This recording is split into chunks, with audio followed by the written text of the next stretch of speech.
888-9TCM Shop or online at shop.tcm.com.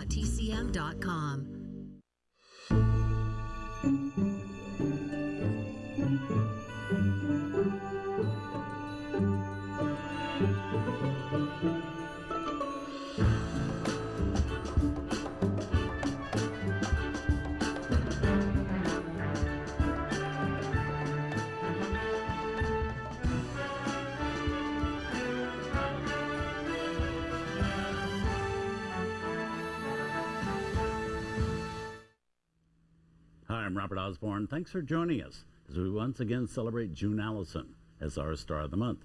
From the time June Allyson hit it big in 1944 with Two Girls and a Sailor, she became America's #1 news sweetheart, remained so for many years after.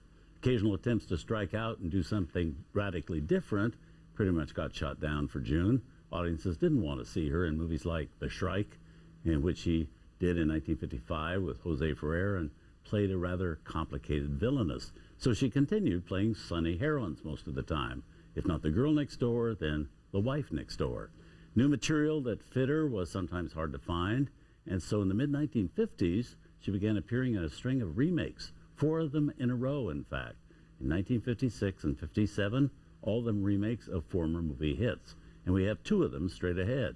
The first being June in the 1957 redo of the famous screwball comedy of the 1930s, My Man Godfrey, and then the 1956 remake that she did of the 1930s comedy, The Women, under a new title, The Opposite Sex.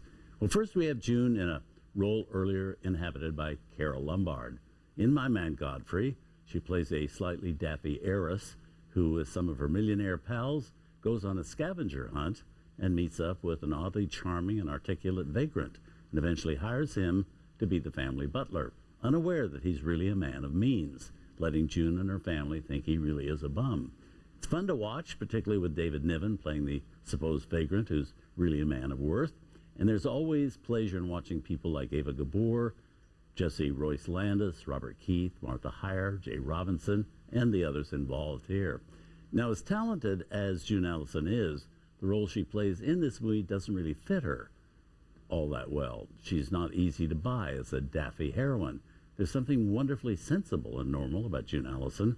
That's why audiences loved her so much for so many years. But the interesting thing is to see how difficult it was to try to update the 1936 film My Man Godfrey. I mean, rich people had butlers in 1936. They didn't so much in 1957. Nor in the 50s was scavenger hunting a favorite rich man's game. And a poor man in the Eisenhower years of the 50s symbolized something far different than a poor man in the Depression days of the 1930s.